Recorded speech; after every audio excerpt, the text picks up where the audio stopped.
Hello, everybody. Here is Michael from New Left, and today it will be an interesting discussion about the cities and the future of our cities because, well, most of people on this planet are living in cities. So to understand better where we are headed to is kind of interesting also for our leftists. And I'm lucky that I found someone who is well versed in this whole topic of urbanization and global development.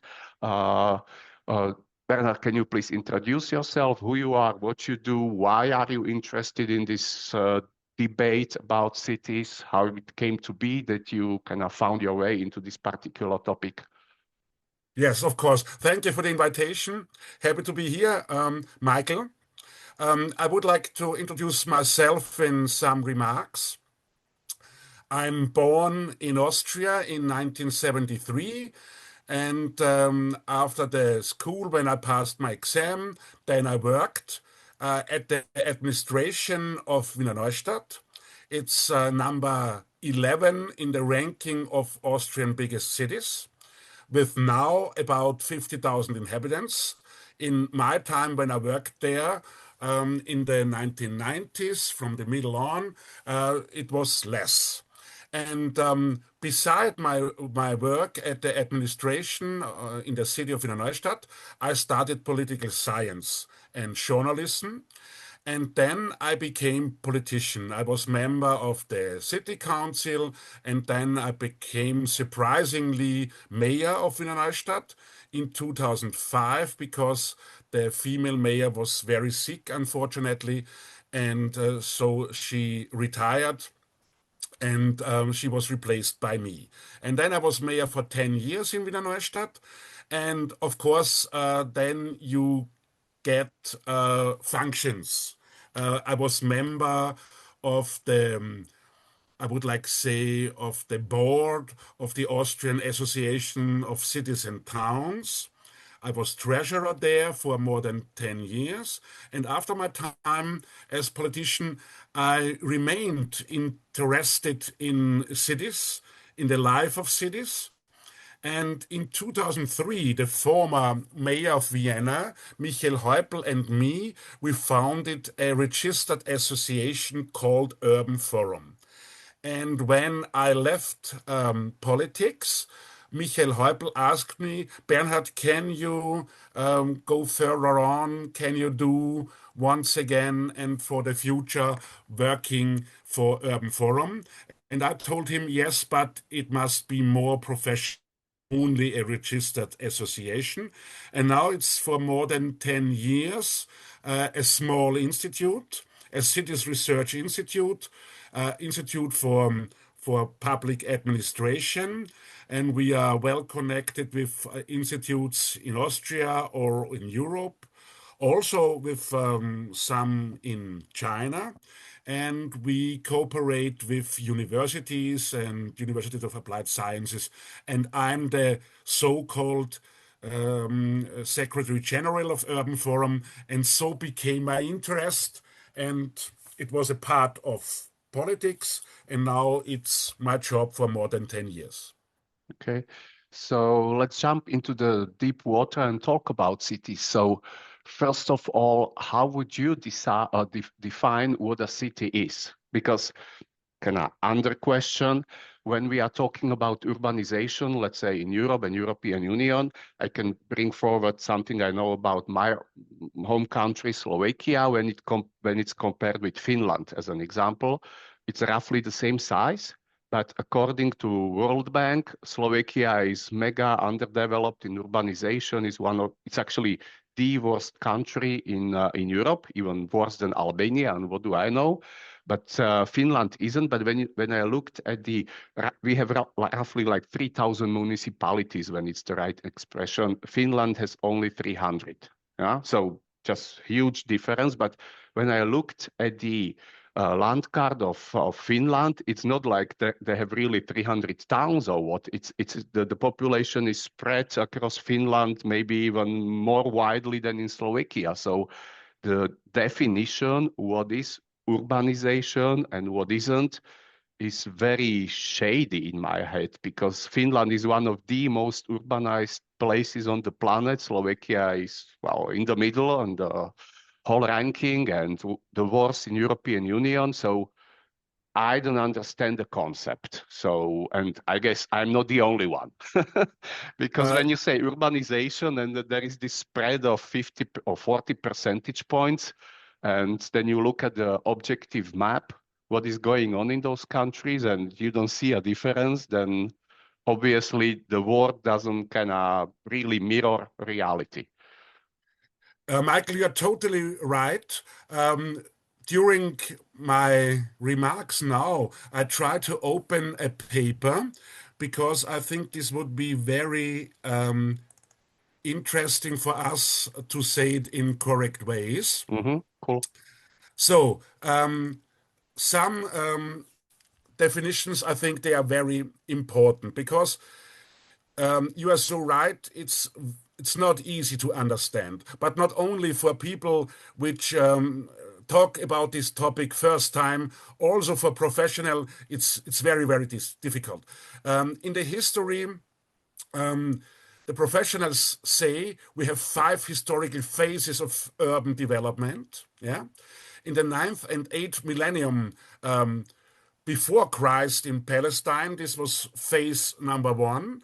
Number two, the Greek city-state polis. So I think this is well known. Number three, the medieval city. And then, very important for urbanization, the industrialization. And so the urbanization in the 19th and early 20th centuries. Urbanization is not the same like industrialization, but without industrialization, urbanization couldn't be. And phase number five, it's now. We have also global cities. And there is an Austrian urban researcher and cultural sociologist called Manfred Russo, and he notes in one of his papers that there is no consensus on what urbanity means, and it quickly becomes clear that we are dealing here with a phenomenon that is subject to a wide variety of interpretations. Mm. So I think this is what you meant, yeah, and also. There is no globally accepted definition of a city, uniform definition of what constitutes a city. But the United Nations has valid data for urban agglomerations. And so, for professional, in this way, it's possible to compare with the valid data of urban agglomerations.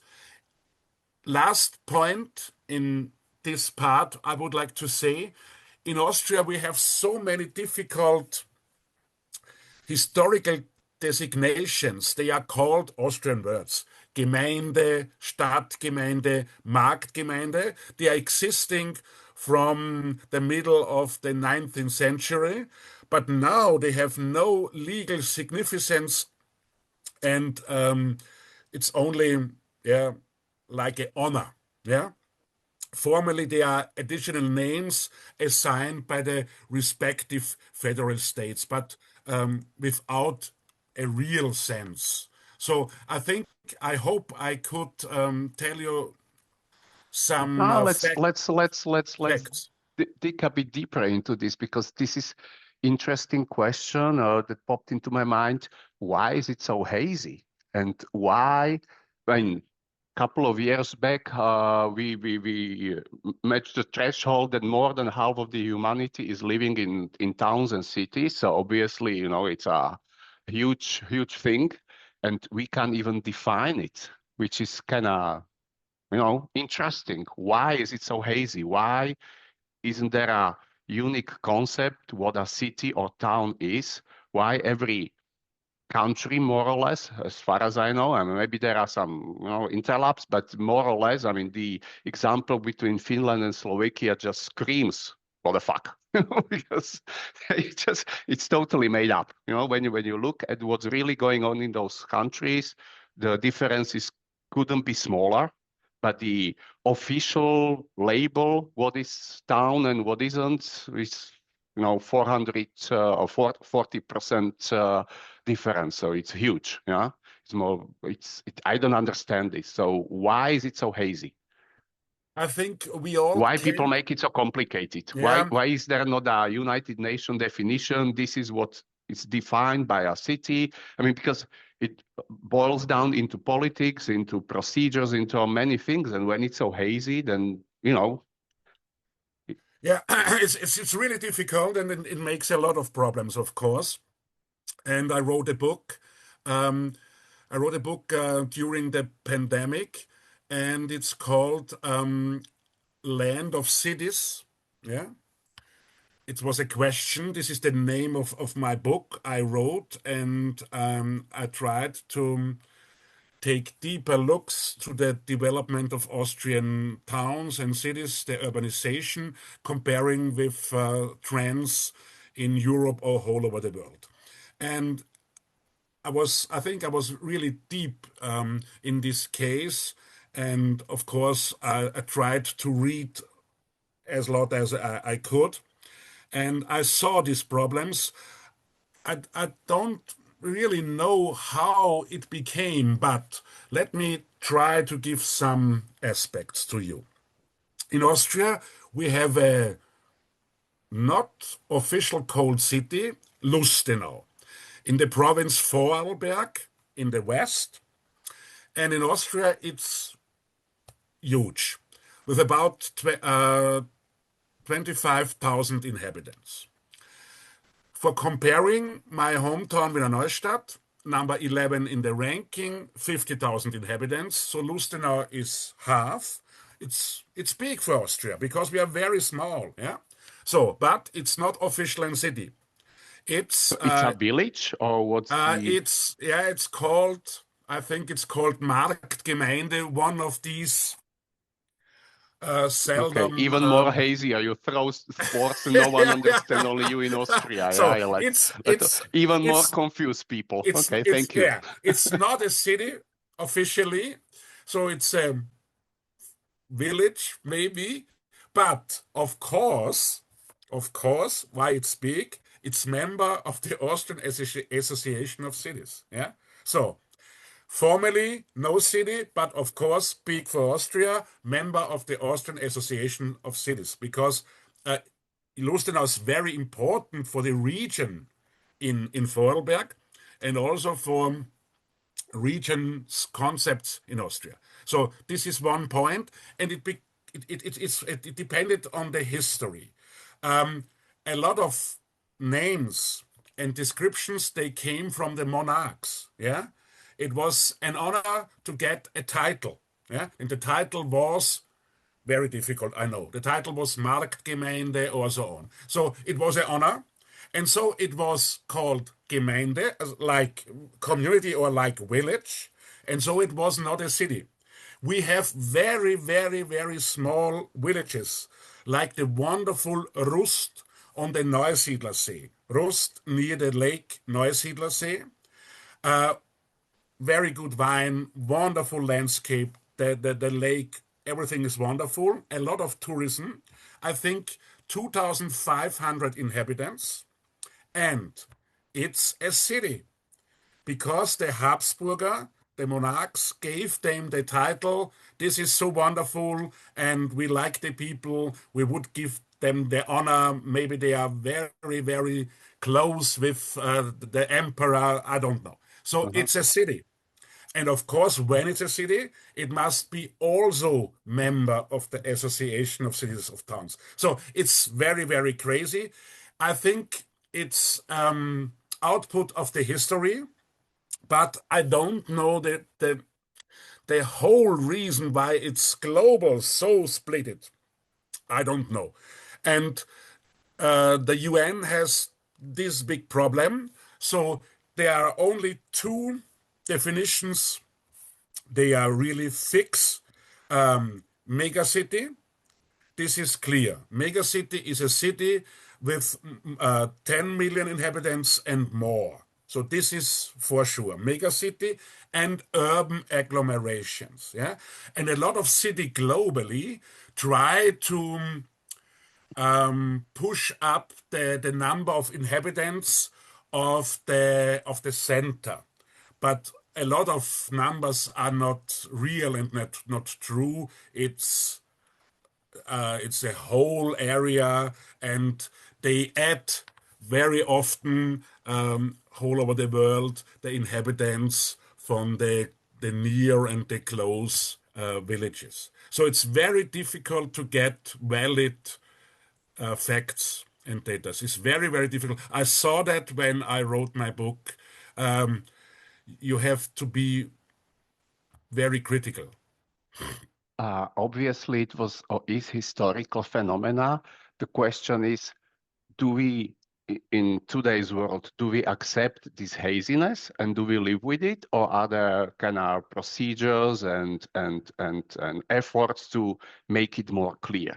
You know, as the world is globalizing, we have European Union. We should, in my mind, yeah, be trying to kind of make it understandable for everyone, so that not in one land or one country the rules are completely different, because then it's really it's a chaos. So how you see it from the perspective of the development or evolution in the last, let's say, quarter of a century? Do we go more into the definition that is kind of understandable but for most people and most institutions, or is it going even more into the more hazier and no one really understands what we are talking about way? So how you see the development in the last decades? I see no way from United Nations or other institutions or from the European Union to to do it more clear. I don't see this way, Okay. but I also not see the way it's becoming crazier and crazier. So I think they try to have the focus on urbanization in its total. Yeah, because urbanization is a mega trend, and this is clear. There's no doubt. Urbanization is so important, and we have a lot of chances, but are also so many problems that I think the focus of United Nations and other organizations is not to make it clear what is a city, what is a town, what is a village. I think they tried to focus on the process of urbanization because this process is not in critics. I think so. And the urban agglomerations, they are defined from the UN, and so we can compare. And it's also important to have it clear what it's a megacity. Not so important for Europe, because in Europe We we have have none. in Europe we have two. We have Do two. we? Okay. In Europe we have two, Paris and London.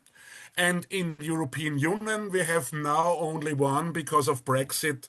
Mhm. London is away. Okay, so because as far as I know, Paris is roughly the same size as Vienna, so they kind of again define it differently because of the urban areas around Paris. It seems, yeah. Because It I didn't know seems, that it's 10 million. I've been yeah, living there, so I wouldn't uh, never dare that it's so big. Like UN definition, Paris is a megacity. Okay, cool, cool, cool, cool. What I wanted to ask is always when there is this haziness, it's intentional partially, and it's intentional. That means someone benefits. So what are the benefits of this haziness? I imagine it's the matter of money. I guess it's the question that when you are defined as a village, you get less or more. I don't know. When you're defined as a urban area or city or town or whatever, you get more. Is it this kind of people are playing or institutions are playing with this because someone benefits from this haziness? It's a very interesting question. I didn't think about this until 30 seconds. I never thought about this, Michael, but in Austria it's not. This is for sure. I don't think it's so in other countries, but very interesting, and I think we You should know, we it's should it's a little bit like tax code. The tax code could be yeah. very easy, but someone benefits when it's not, when it's 7,000 pages of bullshit. I Yeah. mean, it can be one number, but now we have exception this and exception there and da da da, and those who can swim in these waters are benefiting from this complexity. In Austria, we have lines. Yeah, it doesn't depend. Are you a so-called village, town, city? It's not interesting. In Austria, we have lines. The first line is 10,000 inhabitants. When you are above, you get more money. Yeah, and More money per inhabitant or more money as a sum of money? um, from the taxes from the federal state. Yeah. There is a financial comparing between the federal state, between the Bundesländer, so the provinces, and between all communities, so cities, towns, and villages. So it's a comparing financial system. It's really very unfair to the communities because the provinces they get so much money, they get so much money, and they press always the cities and the villages. It's really the same in Germany. The provinces are very mighty, yeah, because of the federal state, federalism. The provinces in Germany and Austria very mighty. For example, not in Denmark, they did a very good process to push back the provinces. They are really deleted. They are nearly deleted now in Denmark, the provinces. They have strong regions, strong communities, and a strong state, but not so mighty and powerful provinces. In Denmark was a very good process.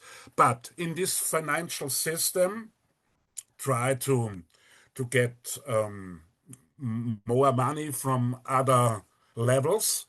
Um, there is the line 10,000, and you get more per inhabitant. Yeah. Okay. When you So the are, villages are kind of under pressure because when you are defined as a village below 10,000 inhabitants, you are not, okay, no one is swimming in money, but you are getting less. So the development is actually made when you are harder. under 10,000, you are getting less, but it's not, it became not to grow up or to be bigger. This was not the reason in the past. And I think 15,000, but I'm not sure. I think 50,000 is also a level. And then So your town is in above that level. Good for you. yeah, Yeah. and now for short time we have more than 50,000, and this is the next level.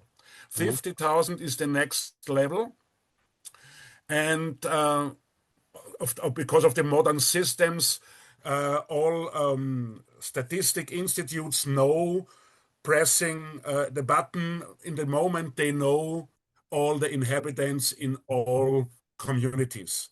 In former times, we had counting the people, yeah, or every 10 years counting the people, yeah, Volkszählung, people's counting all 10 years, and now they know it pressing the button, and on every 1st January, all the new statistics are open. And Wiener Neustadt has more than 50,000 inhabitants, I think, for more than 1 year. And this is so now that the administration gets more money. But I don't know how much it Uh, is. the rules that you are describing, this is valid only for Austria, or This there is is a broader consensus that in other European countries is more or less the same? I I mean, have in to the appro end, I have Austria is small, but not that small. You are yeah. exactly in the middle, I would say. So, Uh, I have to apologize. I don't know. I didn't okay. think about this financing system of the communities, but I will notice it, and it is interesting. So let me only say one sentence to this topic, Michael. Um, I think USA it's how do you say it's hazy, yeah? Hmm? hazy. Yeah, foggy. Yeah. Um, I think this wasn't a strategy, or I don't think it was a plan, yeah, to press somebody and to push others. I don't think I think it's because of the history and never regulated. This is my opinion. I'm not sure if this is right, but in my opinion, it's confusing all the time, and so some called village, but they are in Austrian way not small. Some they are called city, but they are very small. So it's Mhm. confusing. The question about the logic behind this decision that when you are below 10,000, you get less for inhabitants, which naturally leads to underdevelopment of the villages, which I guess that's the question, leads to people leaving the villages because, well, when the money isn't allocated there, then after a couple of years of life in a village, you will kind of try to or start to see that the roads are not repaired or whatever. Yeah.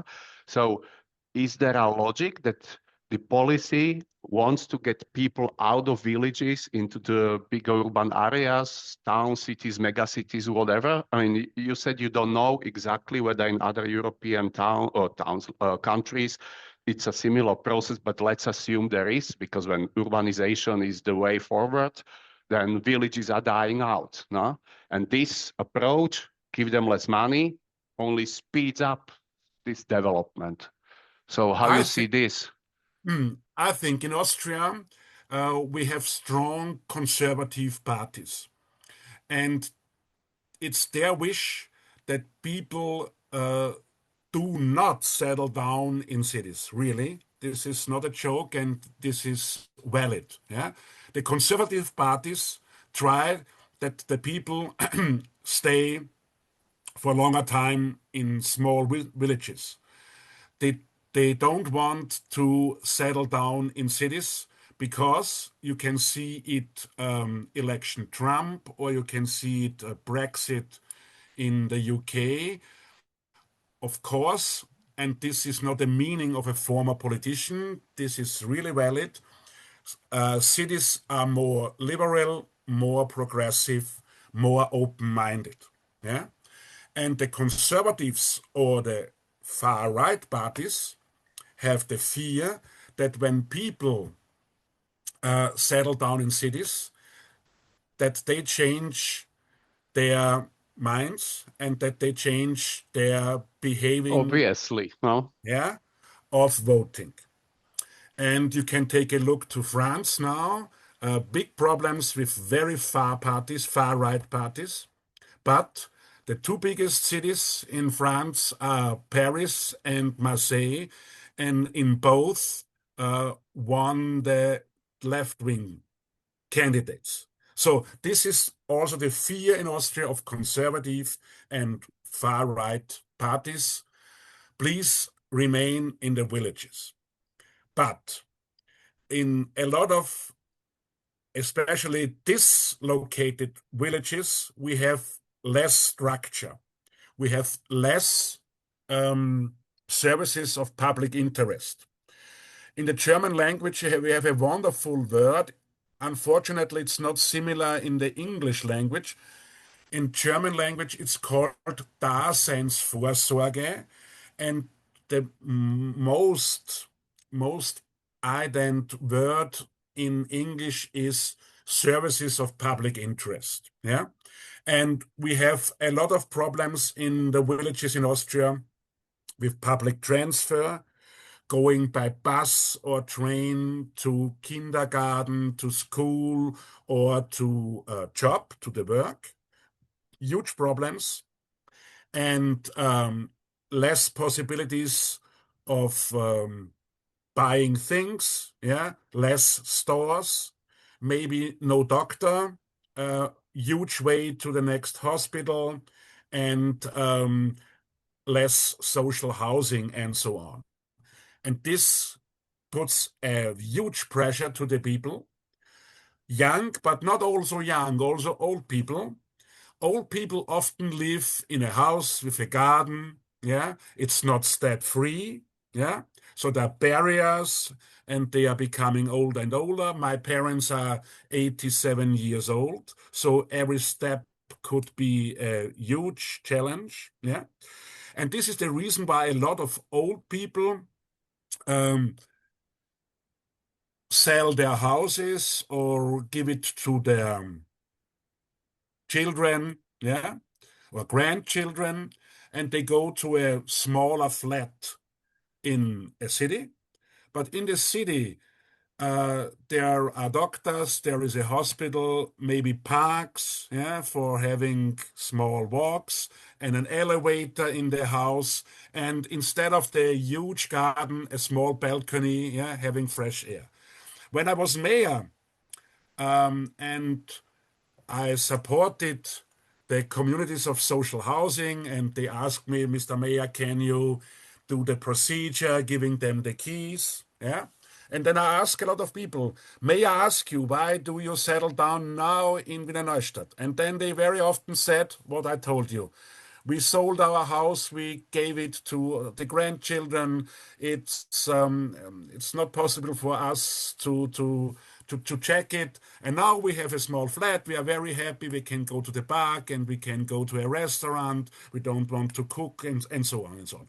And the young ones, they are going to cities because of work or when they want to establish a family. Is there a kindergarten? Are there schools?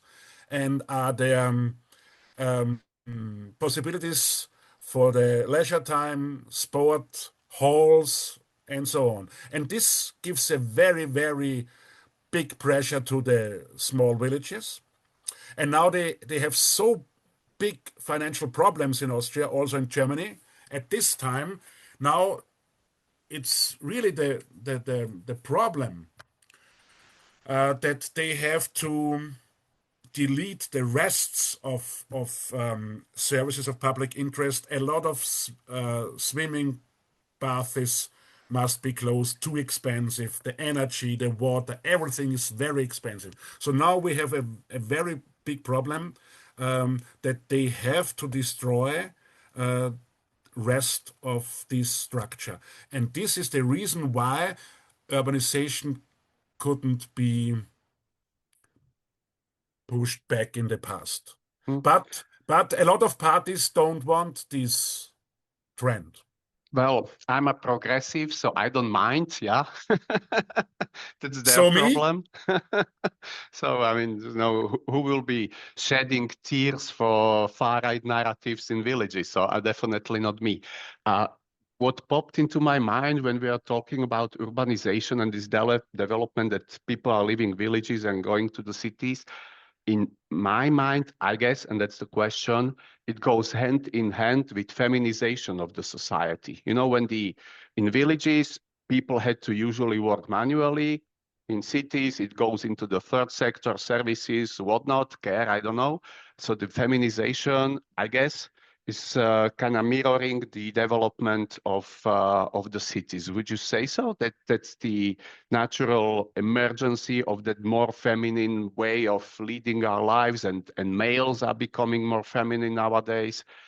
Is it like an established fact, or am I just too naive to think that the more people live in cities, the more feminine the society is gonna be? No, no, no, no. You are not naive, and it goes hand in hand. And there are a lot of facts. In dislocated villages in former times, the women worked at the farm, and this is not a cliche, they worked on the farm, or they became teachers. So this was very often uh, two jobs, working on the farm or becoming a teacher. And now we have a lot of villages where the young women, of course, don't want to be a farmer. And it's very difficult to get a job as a teacher because a lot of schools must be closed in the past because too less children, because when the young people, as I told you, when the young people leave the villages, then of course there are less children. And when there are less children, the administration has to close the school. So less classes in schools, less groups in kindergartens, and so less jobs in these fields. And so especially young women leaving the villages, going to cities. And so the urbanization is combined with feminism, and then they go to the cities and they feel more free. They are not so under control. I think this sounds very easy and sounds like, yeah, like in Austria we say cliché, yeah, or like a rumor or like a saying, but it's part of the truth. They feel more free in cities and they have a new possibility of developing. And this is a important part of urbanization. But literally yesterday, I wrote about it, or 2 years, 2 days ago, and yesterday it went out. Europe is the worst continent in the childbearing statistics. We are Yeah, at 1.4. So every woman has only 1.4 children. Ergo, we need 2 point something to kind of sustain the population. So it goes hand in hand. Also, it seems that the more developed you are, I mean, urban you are, the less children you have. What you say about that? maybe this is one reason, or I think for sure it's one reason, but it's not the whole reason, because I think it depends also. Life is very expensive now. Yeah. Think about flats. Of course, apartments and flats in Vienna are not so expensive than in Paris, in Berlin, or in London, but it's growing up. Yeah. Life is very expensive. 10, 15, or 20 years ago, there was like a rule. Um, the, the flat shouldn't be cost more than 25% of your salary, of your amount you get from the job. And now there are statistics. It's in some cases, in some cities or some areas, nearly about 40% of the salary. So life is very expensive. And in former times, of course, in the rural areas, very often lived the grandpa, grandma, the grandparents nearby. And when the father of the children and the mother of the children worked, they had the possibility, the grandparents took care of the children. Yeah. And this is a process global. I'm interested in China, and I see this process in this huge state China, also like in the small state Austria. And of course, when you live in a city, very often the grandparents are not close, not nearby. They live otherwhere, or they died. Also, also the parents are now older than 40 years ago. 40 years ago, most women get the first child 22 or 25, 27. So this was normal. Now the parents are older, but not only the men, also the women.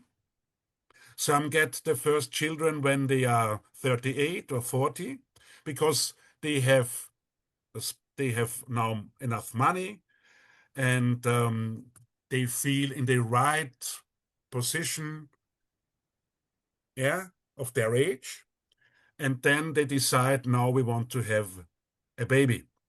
And so these are also reasons like what you said, urbanization, cities. These are all reasons, I think so, why we have this number of 1.4.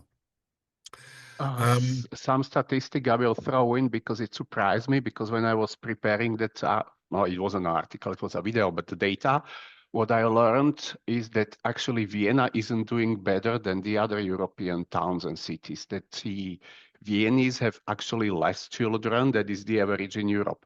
So that surprised me because the affordability of flats in Vienna is actually higher. So I naturally kind of was expecting that, yeah, Vienna will be good. No, I mean, there are other culprits who are not making the children, but even Vienna is kind of, I don't remember exact number, but something 1 point something only, like really very close to one. So the Austrians don't really have as many children as one would expect in the best city on the planet or second best, whatever. Yeah, but Yeah, yeah, yeah. Viennese made it really, the life in Vienna is relatively easy. I mean, obviously, when you are considered the best city on the planet or second best or whatever, Yeah. but even that couldn't save the trends that the Austrian families are not growing as much as one would need to just to kind of break even and not die out. Because one, that means that the population of Vienna will halve in one generation, which is kind of crazy. And to rely on the foreigners is a strategy, but as strategies go, maybe we should do, or you should, or whoever should do something about these trends because it's sad. Europe is dying out. We are the worst continent on the planet. So, what you say to that, and what are the politicians in all the bodies that you are part of saying about this? Because this is not secret. Yeah, everyone knows that. Everyone who wants to know knows that this is going on, and it's not like it happened yesterday. This is a trend that is with us for years, and I don't see much kind of strategy. And the strategy that, hey, the foreigners will come in. Well, I don't think that's the best strategy. What I wrote in that article, it's actually admission of failure when this is what you have to do, sort of, yeah, that you bring in the foreigners. We have one big problem in Austria, and I took a look to a paper. We have one big problem. It's the system of child care and babysitting. Yeah, this is underdeveloped in Middle Europe or Western Europe. Yeah, we have big problems because Even in Vienna? no. Vienna is, I think Vienna is really good, but also problems. Of course, every city has problems, but I think in Vienna, childcare and babysitting is well developed, but in a lot of, not only in villages, also in a lot of cities, uh, these systems are really bad because they are very expensive, of course. And the ideas for better childcare are from the federal state or from the provinces, but to pay, it's up to the cities and the Mm. villages. So the idea is from one level and payment is the other No, level. that's Yeah. easy. No, I can come Yeah, with very. very splendid ideas when I have to pay for it. So that's Yeah. that's And that's funny. when I had speeches about these topics, one has the idea and the other one has to pay. Mm. I said to people, they are not professionals, inhabitants or citizens. Then I said one example. Please compare. It's like I order books from a platform in internet. I order and I get the books, the package, but it's up to me to decide that my neighbor has to pay. Mm. Yeah, I get it. It's my idea. Books are fine. Reading is good. I order, I get it, but it's up to me to decide. But to pay has my neighbor. Mm. Everybody would say, crazy, that's corruption, illegal, of course. But it's nearly the same. The idea is from the province, and the province has the state parliament, in Austria called Landtag, the state parliament. And the state parliament decides a law. And the content of the law is better child care in the communities, better babysitting. And then they are celebrating, we establish better childcare for Hmm. the people. On Yeah, paper. yeah, yes, on the paper. And then the villages and the cities get the rules of the law. On 1st January next year, you have to start the new system of childcare, of babysitting. And it's not sad, but it's clear, and you have to pay. Yeah. And this is a huge problem. And so it's not easy to combine to be a mama or a papa and to have a job. The job in the villages mostly is far away. Yeah. So they have to go by car and by train or by bus and by train. So, and these are all reasons why a lot of families they want to have children, they are restrictive. Only one is enough. And one child children we can support a lot. We can take a look for a very good school, maybe a private school. We can we can support with sport or playing piano or whatever. And I told you, Michael, I'm interested in China because we also cooperate with universities and platforms about urbanization in China. And now they have the same way beginning. Yeah. Now India is bigger, has more citizens than China. Yeah. China isn't any longer the biggest No, state, they had this one-child policy for too long, no? yeah, for too long. And now the people don't want to have more children than one. And they said this is very convenient to have one. So maybe the grandparents can help a little bit.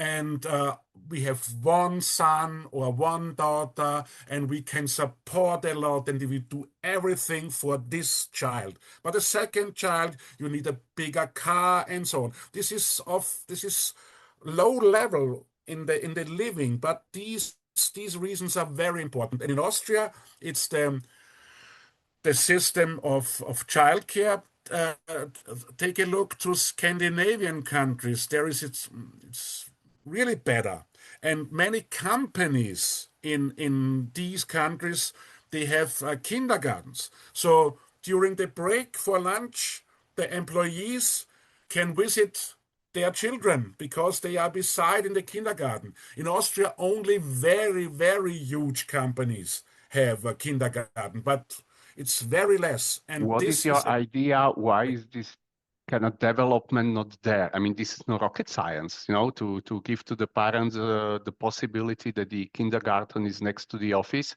when the office is big enough, and we could, just, it just screams, let's do it.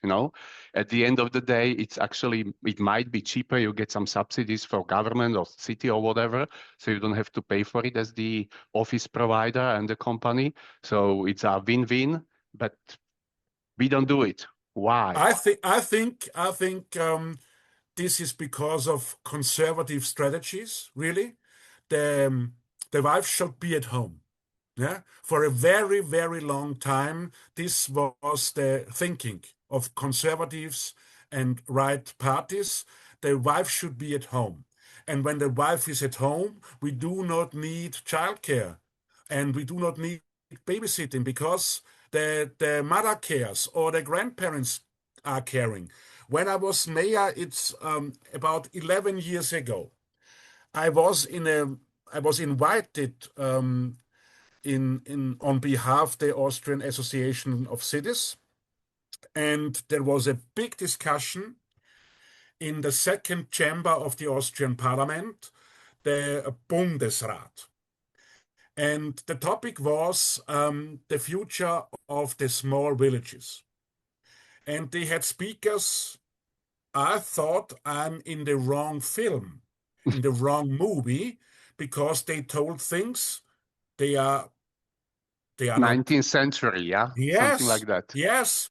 This said the cross is hanging on the wall, and the grandmother takes care to the children, and the wife, the mother of the children, is making jam and marmalades. Really, no joke. And it was live on the third channel of Austrian TV, and I was sitting there on the bank. Normally, it's there are the chairs of the government, and I sat there and I couldn't believe, yeah.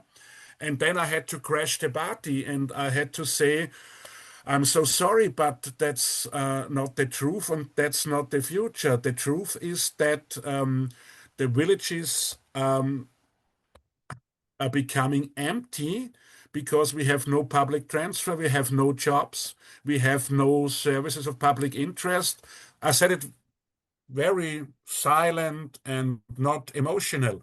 I said only the facts and the figures, yeah, and the dates. So this is, I'm really sure, because of conservative strategies.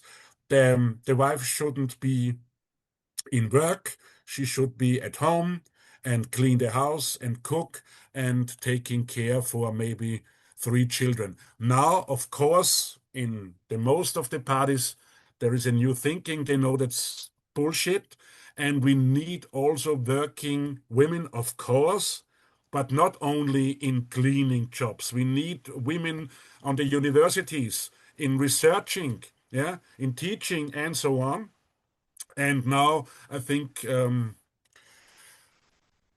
most people see that this couldn't be the way, but it would be the way to the future. But of course, it's So it looks like the paradigm is changing and we live in the middle of that change. Not that the feminization, the urbanization, everything we were talking about, the living of the villages. So we were basically talking about the past and present. Let's talk about the future. So this is what is and what was. What yes. is your kind of gut feeling where it's gonna go till the end of this century? So what can we expect and what are the planners and people who think about the future, how we should set up the cities, how we should set up the future, what is going to happen in 10, 20, 30, 40, 50 years. Because I just hope that people are thinking about it because the investment should be there because once you invest, you have to pay it off. So you don't want to do shitty investments. You want to do investment that are providing for people. So what's the discussion there? Let's say till 2050 or after 2050. And ideally, not only in Austria, but bigger picture. I will tell you some numbers, Michael. Mm? Uh, we are taking a look to the future. Um, in only a small view to the past. In 1961 in Austria, but then we take a look all over the world. In Austria, 1961, we had only 44 um, towns with more than 10,000 inhabitants. Yeah. In 1961, 44, and in 2022, we had 87, and it's now the same. So Okay, so it doubled. it's Yeah. doubled. And don't forget, now Vienna has more than 2 million inhabitants. And in the German speaking area, Vienna is number two. Only Berlin is bigger. And very, very many people in Germany, friends in Germany, don't know this. They think Hamburg is bigger than in Vienna and so on. They are very, really surprised that in the German speaking huge area, Berlin is number one and Vienna is number two. So now in our mind, Vienna growing up, yeah, very important for the regions in Europe. But Vienna was a so-called dying city. Vienna shrank continuously every year, Michael, from 1974 to 1988.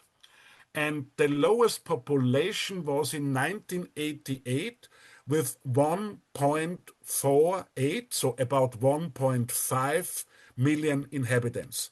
And it was called the dying city. So the trend in these times wasn't urbanization, it was suburbanization, not to the rural areas, but close and near in the regions near to the big cities. So this is what I want to say. And now some numbers of global development.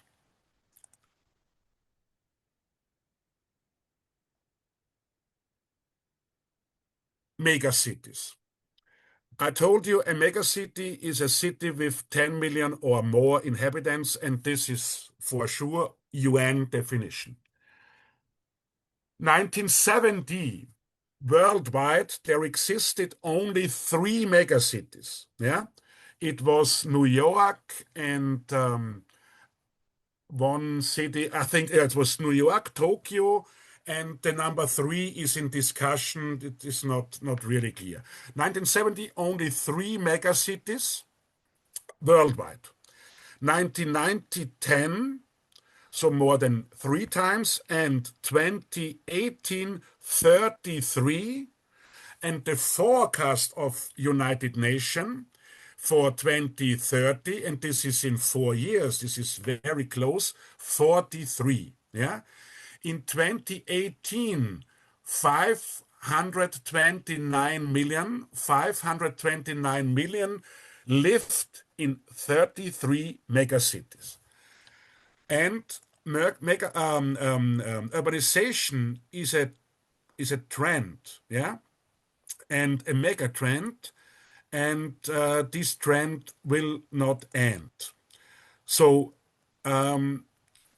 the UN Population Division has the so-called World Urbanization Prospects, and in 2018, the UN calculated that the ratio of urban to rural areas in Austria will be 70 to 30 in 2050. So in about 25 years, we will have 70% living in urban areas and 30% living in When I remember rural areas. correctly, now it's 60-40, no? Something like that.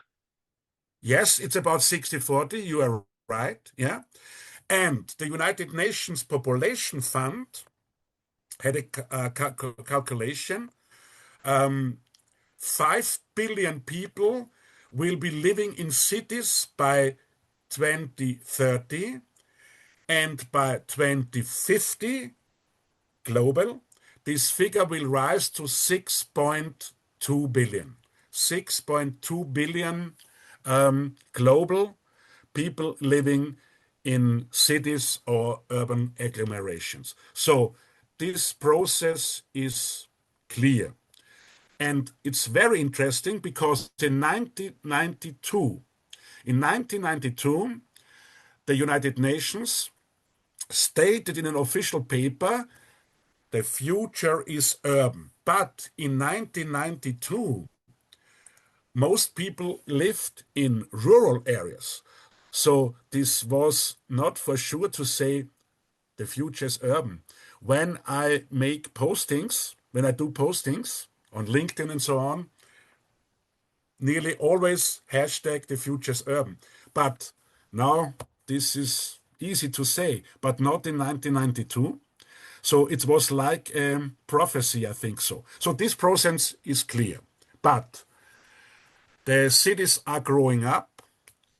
In Austria, we have 1%, not in Austria, in Wiener Neustadt, my hometown, we have per year 1% new inhabitants.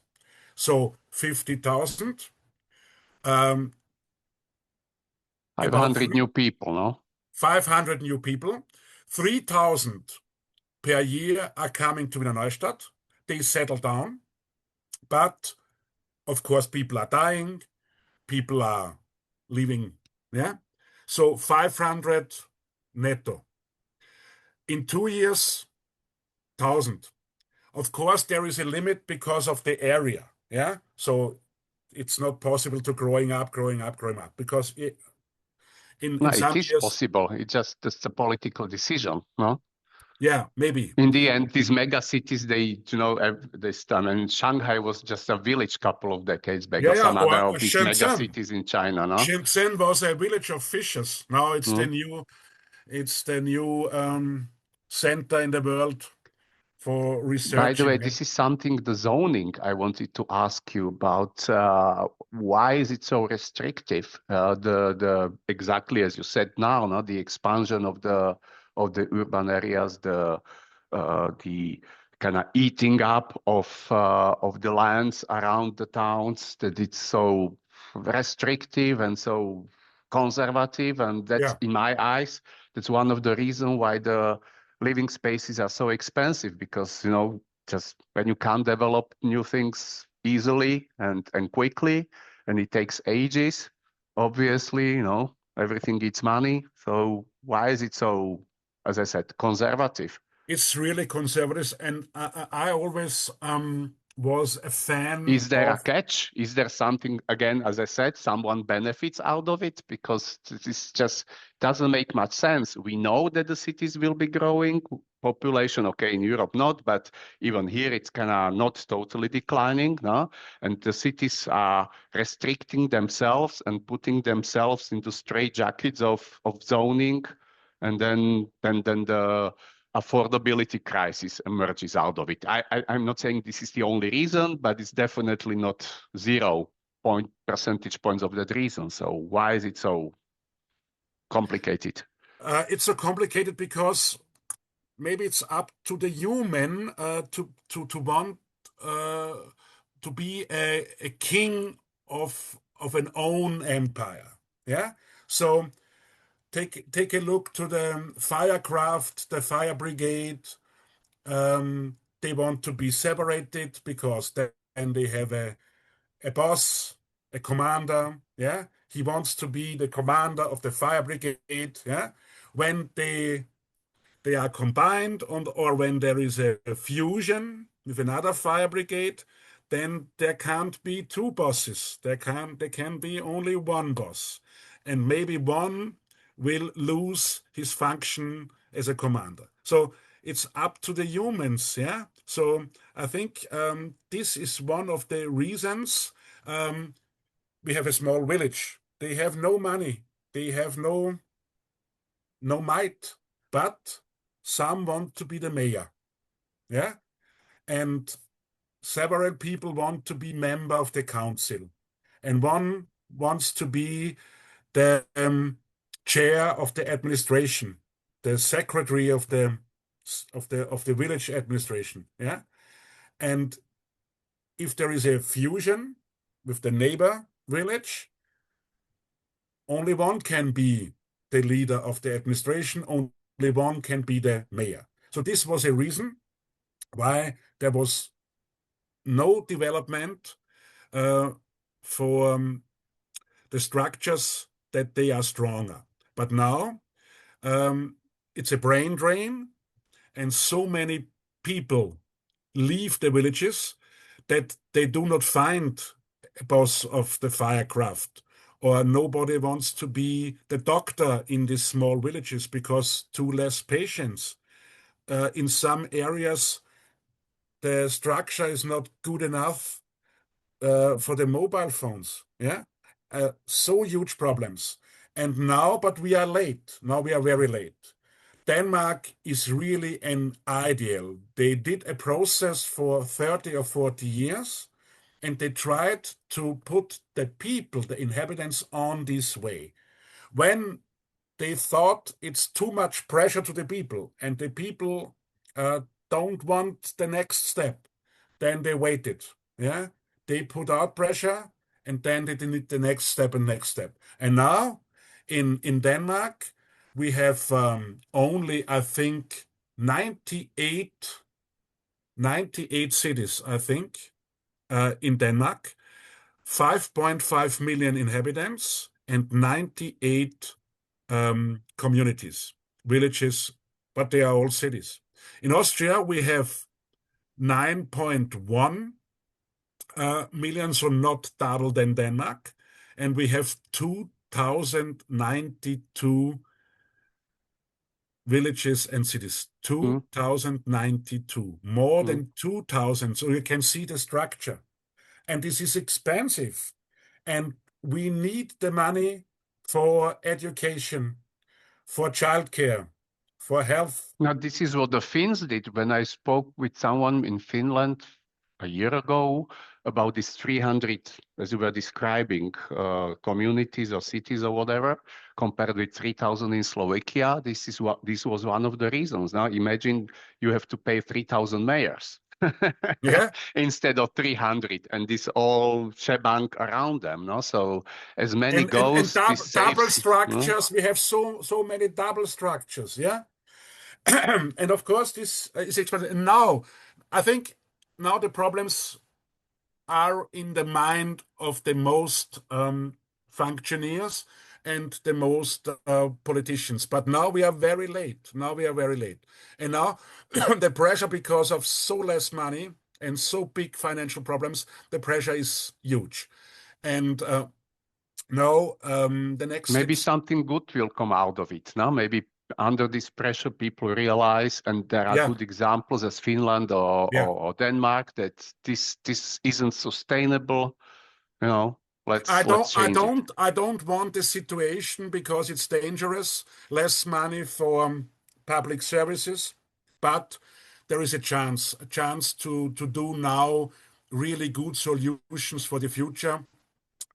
We need more intercommunal cooperation, but we also need fusions of communities. We do need this. I say this for about 20 years.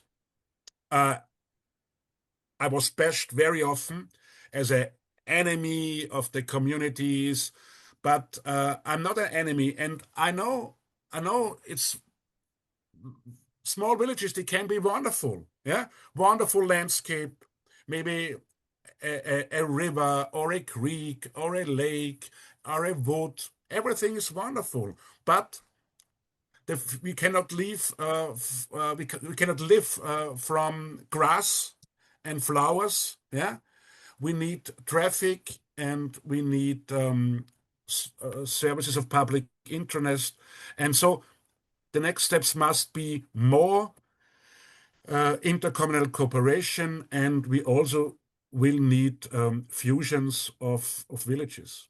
Hmm. Last topic I wanted to discuss with you, because well, we are nearing this 1.5 hours. I know about you that you are not a big car aficionado. Me, myself, I'm not either. I never owned a car, and I'm proud not car owner. And the discussion I want to end up this interview with is the future of not only cities, but in general, the development of mobility in the near future of few couple of decades, because I imagine that the artificial intelligence, how do I call it, the self-driving cars slash taxis will be a huge paradigm shift in this whole way how we move from A to Z. Because in my eyes, cars were always stupid, and now it's just screaming that it will be stupid once the artificial intelligence and the self-driving cars arrive. Looks like it's a couple of years. Then no one will be, I guess, buying a car, because 90% of the time it just stands somewhere and rots, when actually you don't want to waste your resources on something that you don't use most of the time. Many people do. I always thought it's crazy. Tell me how you see the future. Will it be public transport? Will it be some merger with private companies like Uber or whatever that people will? Because not only it's expensive, it takes a lot of space in towns and cities. It's dangerous. It's unhealthy. The benefits really never outweighed the costs. And now it's just becoming more and more obvious. And last thing I gonna interject this question with, I was in Copenhagen a month ago. Compared with Vienna, the amount of electric cars is staggering, and the bicycles as well. So obviously, very different approaches to mobility are possible, and it's not question of money. This is the funny thing that people thought you have to buy a car because it's a status symbol. In Copenhagen, you have a stupid bicycle. So, like at the end of the day, in a city, you get probably with similar speed from A to B with a bicycle than with a car. So how you see the future? What is going to happen? I published a book called The Future of Urban Mobility in 2020. And when my work was done and I had the book in my hands, nobody was interested because the COVID pandemic began. And so, unfortunately, this book is really unknown. But me and a lot of authors thought deeply about the future of urban mobility. Michael, I would like to say some number. When I was young, uh, all the young people wanted to have the driving license when they are 18. Now in Vienna, our capital, the age when they do the process and when they get the driving license, they are 21. So this age was growing up. This would be crazy 20 years ago to not have the driving license with 18.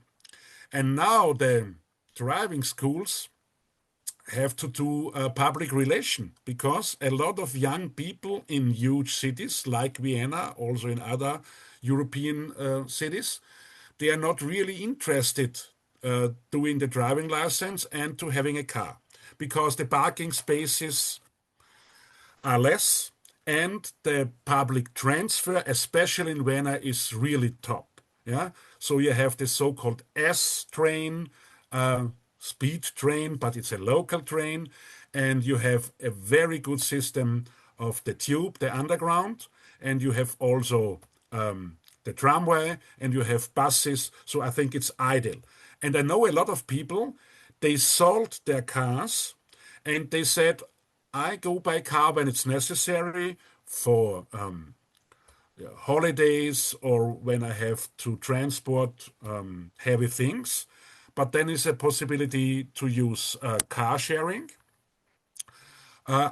Otherwise, they use a bike or the public transfer. But it's a big topic of urbanization.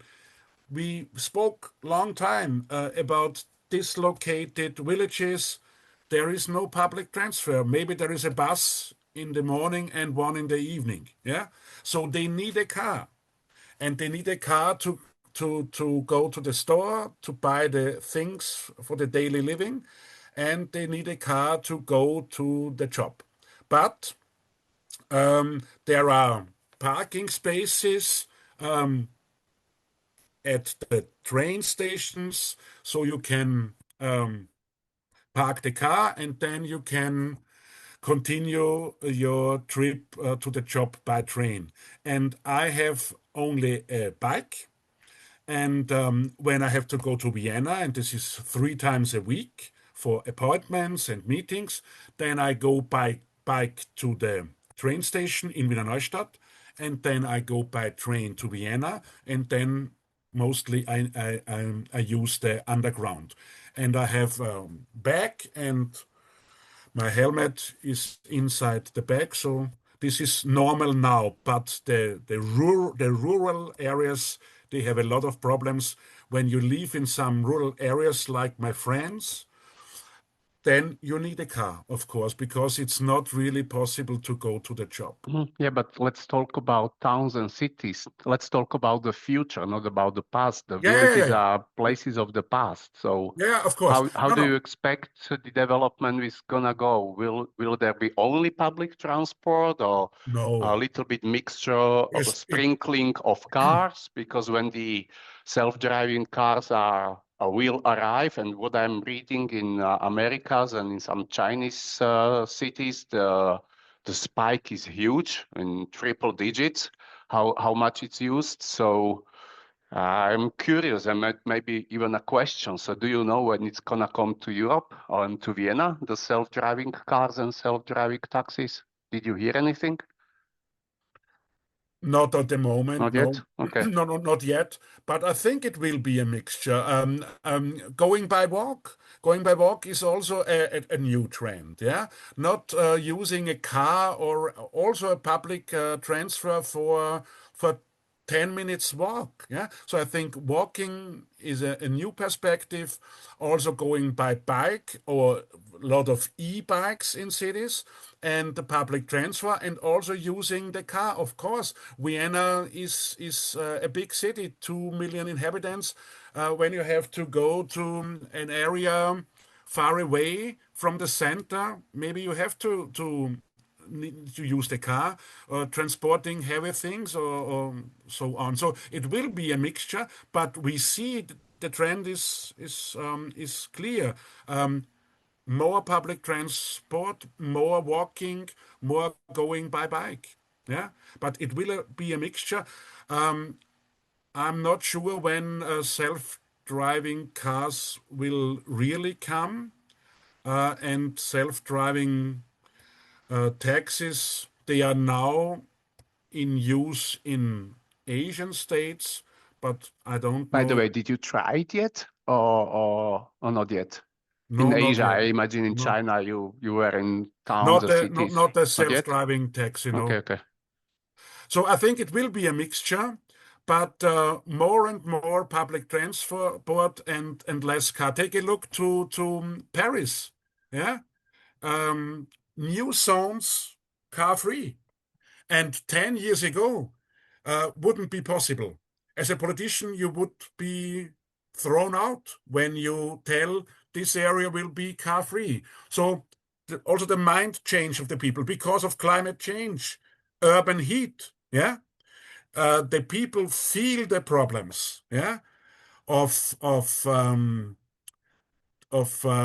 Now yeah, you can add greenery instead of roads. So obviously, it's helping yeah, when you and have also trees there Vienna, instead of asphalt. No, Vienna did it. Vienna rebuilt a lot of um, areas, and now there are parks or green zones.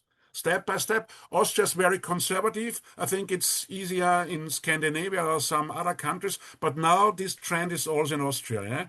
Yeah, green cities and yeah, smart cities. So this is the trend. Yeah, we have to do it last thing fast. I will ask, have you been to Singapore? No, unfortunately Okay, not. because friend of mine was living there for a couple of years, so we exchanged his kind of impressions on every couple of weeks. And Singapore, I guess you know now that they are very restrictive about the cars because it's only a island basically. So if there will be freedom and everyone can own a car, then they will just kill themselves basically, literally, because it wasn't or isn't sustainable. So they have very good public transport. The cheapest car is $100,000. So you really have to be A, very rich, and it's a status symbol, or B, it's something that kind of creates the money for you, and it's a job thing. Uh, you think that Singapore is where we will be kind of developing into in Europe, or this is too extreme? What do you think? I think it's difficult to transport the model of Asian cities to Europe, but of course some Now, parts it's and it sounded a little bit with what you said about Paris, like Singapore, no cars in the city yeah, center. When you want to get there, it's expensive and so on and so on.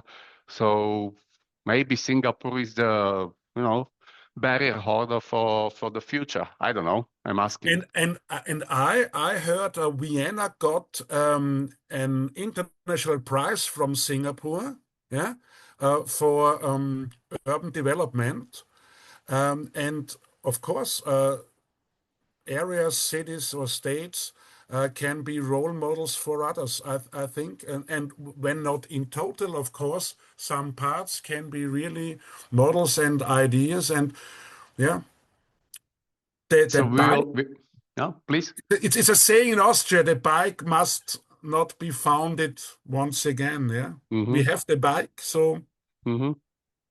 So let's wrap it up.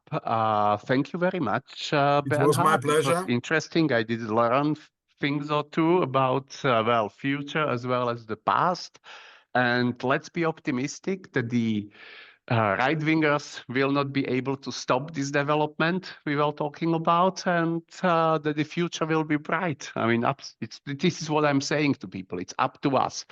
All the Yes. problems, or most of the problems we are facing, they didn't fall from the skies. It's just bad decisions of humans. So if we start to do good decisions, then many of the challenges we were describing as a kindergartens and whatnot Yeah, will yeah. disappear. So it can be done in a couple of years if we really want to. So hopefully even this discussion will help in that We development. all have to do our part. Huh? Yes. Thank you very much. Thank Thank you. you. It was my pleasure. Bye. Bye bye.